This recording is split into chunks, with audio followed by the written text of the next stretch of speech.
political power panel is here. GOP strategist Sarah Isgur Flores, Democratic strategist Basil Smikle, and radio host David Webb. Welcome to you all. Good to see you. Sarah, what are your thoughts about these inconsistencies?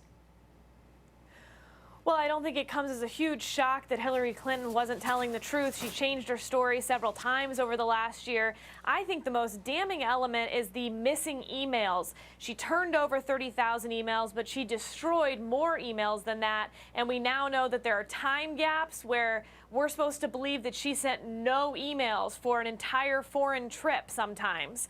And unfortunately, there's no way for her to answer that anymore because the emails are destroyed, and there's no way for us to find out. I think that will be an ongoing part of the mistrust of Hillary Clinton moving forward. So on the issue of mistrust, there are a lot of people who say, okay, she was cleared in this particular instance, but she does face this ongoing albatross across her neck. Basil, I want to ask you about what Sarah just said, because if Hillary Clinton lied under oath, that's perjury.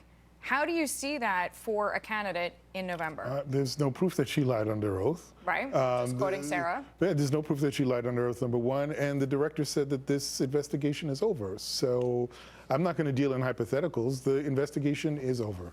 Actually, the investigation isn't over. Here's how it works. And by the way, lying to the FBI, even not under oath during an interview, can be used against you, which would bring to question why 3.5 hours leads to 2 days rather than checking against other statements made by others they interviewed. I would question that. The FBI is a fact-finding organization. They have found the facts. They have found things like 3 of the 113 emails had to be recovered by forensic analysis after being deleted, which puts aside the argument that her lawyers only deleted based on headers and that it was okay to delete them because 3 were found. Comey said it was like taking a huge jigsaw puzzle frame and just dumping it on the floor. Right. And so, look, the fact is that where the Clintons are is if there's smoke, there's no fire. If there's fire, don't look.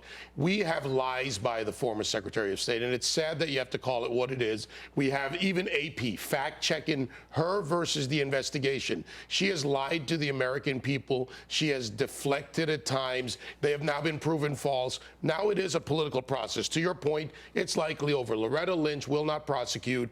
Barack Obama is on the campaign trail with her. So I ask the American people this. If your brothers, husbands, wives, daughters, sons, if they were under fire somewhere in another country, would you trust Hillary Clinton as the head of the State Department, the highest classification authority in that department, to send help? We leave no man behind. In Benghazi, in the emails. Hang on. The corruption that has gone on and the net effect that could happen for other countries in the loss of secrets. How do you call it corruption when one of the most respected men in Washington, D.C., on both the right and the left, said that no criminal charges should be brought and first of all, Basil, what he laid out was pretty much 100,000 people looking at this. He laid out a prima facie case for prosecution, even at a misdemeanor level, then walked it back. I can't explain that why, Basil, but on this one, he is wrong. What is your take? Well, I think this is why what Mitch McConnell did is so smart. If they will turn over the 2.5-hour, 3.5-hour tape of Hillary Clinton's interview with the FBI, we will see whether she lied to the FBI. And as my fellow panelists said, lying to the FBI is absolutely a crime. Others have gone to jail. Martha Stewart went to jail for obstruction. Yep. So by James Comey, in fact. So I think that's a very smart call by Mitch McConnell. I don't know what the likelihood, though, is. Sarah, do you have any idea, honestly, about the... But in the meantime... Yeah. You know, I don't think it's zero. And in the meantime, I think you will see her numbers for trustworthy and honesty continue to drop in the polls, which is hard to do considering how low they are, until she agrees to turn over that transcript. All right, Sarah, Basil, David, thank you all. Good to see you. Love the spirited conversation.